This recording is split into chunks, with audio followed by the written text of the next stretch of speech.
Salut, c'est Simo, bienvenue sur ma chaîne de conseils d'écriture et de plein de trucs très cool. Aujourd'hui, je vais te parler des secrets de la création de personnages.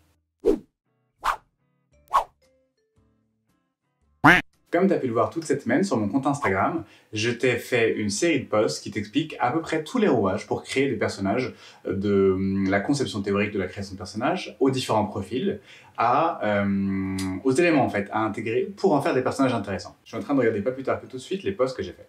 Et en fait, le premier, donc la recette pour les personnages, ça te montre en fait tous les éléments importants pour qu'ils soient géniaux. Ensuite, je t'ai parlé des 12 profils de personnages basés sur la théorie de Joseph Campbell qui t'explique les archétypes de personnages qui sont plus ou moins présents dans toutes les histoires. Alors déclinés de différentes façons, avec différents aspects, des mélanges, des croisements entre les personnages, mais tu vas retrouver l'essence de tous les personnages auxquels tu pourras penser. J'ai fait le test en fait, et genre ça se vérifie pour toutes les histoires que je connais. Et en prime, en dernier post, j'ai créé un quiz d'une série de questions en fait à poser à ton personnage pour déterminer tout le tenant aboutissant de sa personnalité, allant de ce qu'il aime manger à ses traumatismes de quand il était petit. Vraiment, n'hésite pas à aller jeter un œil, tu ne regretteras pas. Et en fait, on a transcendé dans cette série de posts les limites assez basiques et primaires de création de personnages. C'est-à-dire que je pense qu'un premier élément et peut-être un premier niveau de création de personnages, certains écrivains s'arrêtent à l'apparence physique, donc les cheveux, la couleur des yeux, la couleur de la peau, ce qu'ils aiment bien manger, ce qu'ils n'aiment pas manger, etc. Alors tout ça, c'est des éléments très importants à connaître pour toi, l'écrivain, pas forcément pour ton lecteur, parce que c'est même possible que ce soit un peu chiant.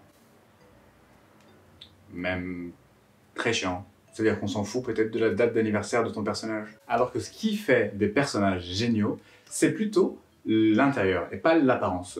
C'est du coup travailler sur sa psychologie. À coup sûr, si tu veux pas te louper, concentre-toi sur 4 éléments. Il faut que ton personnage ait des qualités attirantes, qu'il ait de la place pour se transformer et évoluer au fur et à mesure de l'histoire, qu'il ait un objectif bien défini et qu'il ait quelque chose à perdre.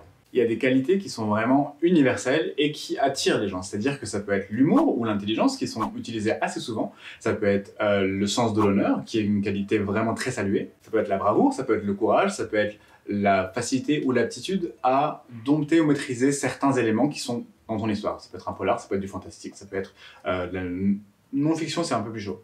Mais ça peut être tous les types auxquels tu pourrais penser. Et quand il s'agit de qualité, pour être sûr de toucher ton lecteur, il faudra te demander en fait quelle particularité chez ton personnage va intéresser ton lecteur.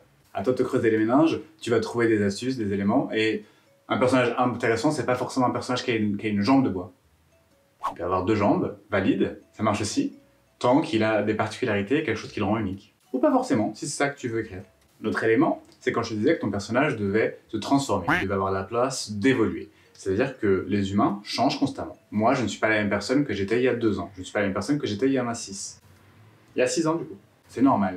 Donc, en fait, si je suis mon arc narratif, je suis devenu Simo aujourd'hui parce que j'ai fait plein de choses. Parce qu'il m'est arrivé, certes, il s'est passé des choses dans ma vie, il s'est passé des événements qui ont fait que je suis là. C'est la même chose pour ton personnage. Il est censé vivre des choses plus ou moins agréables, désagréables, relous, chelous. C'est toi qui détermines en fonction de ton niveau de... J'ai sadisme en tête, mais ça pourrait être aussi de la générosité, mais de la bienveillance. C'est toi qui vois. Alors ton personnage peut être, au début de l'histoire, un personnage égoïste, égocentrique, et en fait, au fur et à mesure que l'histoire progresse, et au fil des événements, il se transforme en un personnage plus altruiste et à l'écoute des autres. Ou alors, à l'inverse, ça peut être, ce n'est pas forcément un arc positif, ça peut être un arc négatif, c'est-à-dire que quelqu'un de jovial, innocent, la fleur... C'est quoi l'expression? La fleur à l'âme? Fleur dans l'âme? Bref, la bouche en cœur? Un truc dans le genre. Ce personnage-là peut, à cause des événements qui se succèdent et qui ont visiblement un impact négatif, si c'est ça que tu suis, deviendra un personnage plus sombre, très peut-être cynique, peut-être, comment dire, en tout cas plus dark. Tu sais, dans ce champ lexical-là, quoi, où c'est pas fun, tu vois. Ça, c'est un arc négatif. Donc, ces progressions-là, c'est ce qui font que ton personnage est vivant. Et c'est ce qui fait que ton personnage devient intéressant à suivre parce qu'en fait, il n'est pas statique face aux événements. Il change. Attention, ça peut être un parti pris de ne pas le faire se transformer. Il faut que c'est une cohérence dans ton histoire. Et si c'est une histoire avec un personnage principal, il faudrait peut-être que les personnages secondaires, eux, aient des évolutions et des progressions et des transformations dans ton histoire. Sinon, ça veut dire que c'est des personnages accomplis qu'on n'a pas forcément envie de suivre. Tu comprends? Le troisième élément, c'est un but. Ton personnage doit avoir un but. Ça, par contre, tu ne peux pas y déroger. C'est-à-dire que, indépendamment de la progression, évolution, transformation de ton personnage, il doit avoir un but. Une histoire sans but, une histoire chiante. Et en fait, ce qui fait que ton histoire se déplace et avance, c'est ton personnage. Et pour que ton personnage avance dans l'histoire, il faut qu'il y ait une raison. Très bien. Donc ça peut être lié à ton arc narratif, ou en tout cas, cette raison peut engendrer les causes, les conséquences qui vont le transformer. Si tu réussis à embriquer le but avec la transformation, franchement, chapeau. Tu as géré cette partie-là, c'est vraiment une partie super intéressante et très enrichissante pour ton personnage, pour ton histoire. Donc pense au but, ça va être lié à ton intrigue. Et pour les buts, il y en a deux sortes, il y a les buts actifs et les buts passifs. Les buts actifs, ça veut dire que c'est ton personnage qui va chercher à accomplir une tâche. Par exemple, ton personnage veut devenir le meilleur footballeur de la planète. Ton personnage veut devenir le plus grand détective. Ton personnage veut devenir... T'as compris. C'est-à-dire que c'est lui qui active les événements et c'est lui qui provoque les événements qui vont, a priori, ou non, le conduire à son but. Les buts passifs, c'est-à-dire que ton personnage, lui, vit sa vie peinard et hop, il se passe un événement qui le force à agir et le force à atteindre un objectif. Donc, choisis lequel des deux tu préfères. Les deux n'ont pas le même impact sur ton personnage. Il y a des personnages du coup qui subissent et d'autres qui enclenchent. En revanche, si jamais tu venais à choisir un but passif, ne fais pas de ton personnage quelqu'un de passif, à moins que ce soit lié à ses traits de caractère. Si c'est quelqu'un de passif qui subit les événements, c'est plus ou moins bolos. Et si tu veux qu'il reste bolos, ben c'est possible. Donc il faut qu'il rien ne change, il va subir des événements. Et après, il se transformera pas. C'est pas spécialement intéressant. En revanche, si c'est quelqu'un de passif qui subit des événements, et qu'au bout d'un moment, sous l'impulsion de quelqu'un d'autre ou d'un événement spécifique, il décide de changer la tendance, et ben là, ça te fait un personnage intéressant qui va avoir une transformation. Et du coup, le but passif va aller de pair en fait avec l'évolution de son arc narratif. Donc c'est à choisir assez judicieusement et les deux sont géniaux, sont originaux. Moi j'avoue que je préfère quand les arcs sont actifs, je préfère les personnages qui sont entreprenants, mais un but passif ça marche aussi. C'est à toi de voir.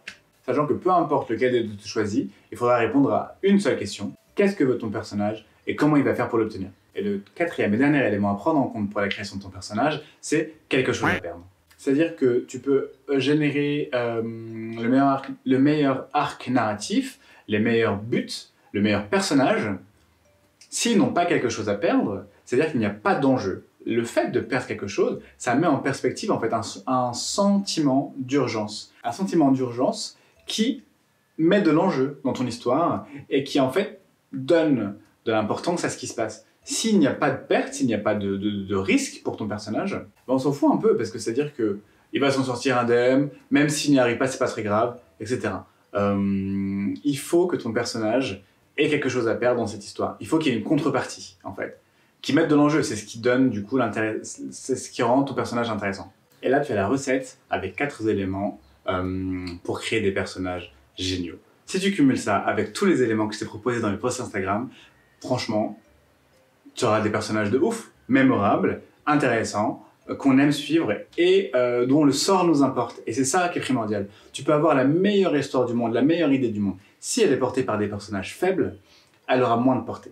Donc vraiment réfléchis à ces éléments-là, regarde comment tu peux les agencer et réfléchis bien. Regarde, pense aux personnages que tu kiffes, dans des bouquins, des films, des séries, ce que tu veux. Réfléchis à ces 4 éléments-là. Et franchement, dis-moi en commentaire les personnages en question et détermine-moi les 4. Je te promets que tu verras qu'ils sont mémorables pour une bonne raison.